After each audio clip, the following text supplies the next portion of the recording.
ডালাকে bulldozer দিয়ে ভেঙে ফেলা বাড়ি সফরে গেলেন বিরোধী দলনেতা জিতেন্দ্র চৌধুরী।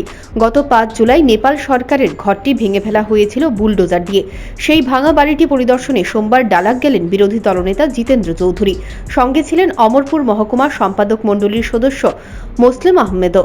জিতেন্দ্র চৌধুরী বলেন, ক্ষতিপূরণ দিতে হবে তাদের। ক্ষতিপূরণ যদি না দেওয়া হয়, মামলা যাতে কোনোভাবেই তুলে না নেয় নেপাল সরকার।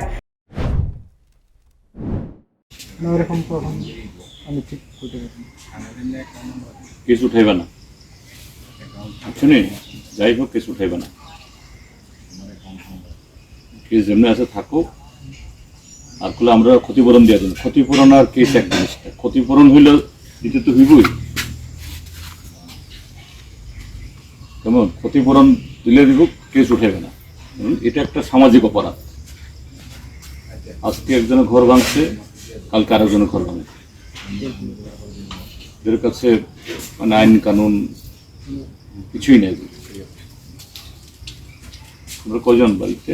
আমরা ৫ জন, ছোট বোন, আমি, মা, বাবা আছে। তুমি কি করো? আমি হ্যাঁ বললে আবার কত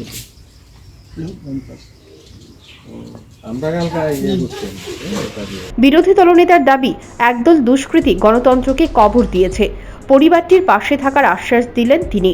বিনা নোটিশে পঞ্চায়েত প্রধান, উপপ্রধান সহ অন্যান্য সদস্যরা ঘরটি ভেঙে দেওয়ার পর গোটা এলাকায় মানুষ ভীষণ ক্ষুব্ধ তাদের উপর।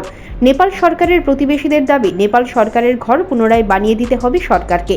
তৎসঙ্গে তাদের আয়ের ব্যবস্থাও করে দিতে হবে। একই সঙ্গে দোষীদের শাস্তির ব্যবস্থাও দাবি করলেন এলাকাবাসী। Bureau report, news prime Tripura.